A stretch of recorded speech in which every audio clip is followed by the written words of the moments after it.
California is scorched. Destructive fires are sweeping through the state, and the winds are high. Power has been shut off for thousands of people, and the utility PG&E today said that its power lines may have started 2 wildfires over the weekend in the San Francisco Bay Area. PG&E shares fell sharply again today as the Kincaid fire in the north cast doubt over the bankrupt utility's future. Jane Wells reports from wine country in Healdsburg, California. From north to south. They want to get people out of there safely. They'll worry about the structures later. California was on fire again. In Southern California, several new fires broke out, including one along the 405 freeway, which forced celebrities who live on LA's west side to flee. I personally saw 5 homes that are on Tiger Tail that have been lost, but I saw them holding the lines there, and that has not spread further in the last couple hours. And up north in Sonoma County, the Kincaid fire doubled in size overnight to over 66,000 acres. Over 180,000 people remain evacuated, and more than 2 million people have been without power.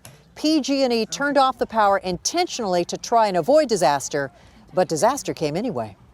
The winds were calm Monday morning and the temperatures cold, which slowed the progress of the fire, but a new wind event is expected to start Tuesday.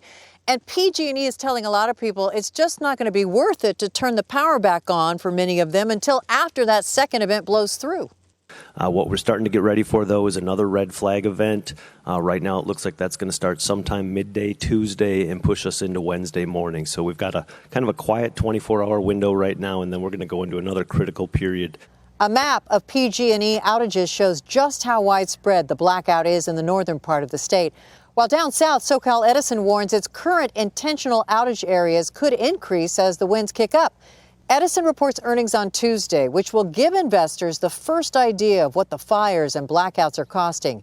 PG&E, which is in bankruptcy, reports next week, but its shares continue to have their own sort of power failure. Governor Newsom is reportedly floating the idea that Warren Buffett buy the utility out of bankruptcy. And even though turning off the power is supposed to cut down on the chances of a fire, and maybe it has, the fire which destroyed this winery may have been started by a power line which was not turned off. For Nightly Business Report, I'm Jane Wells in Healdsburg, California.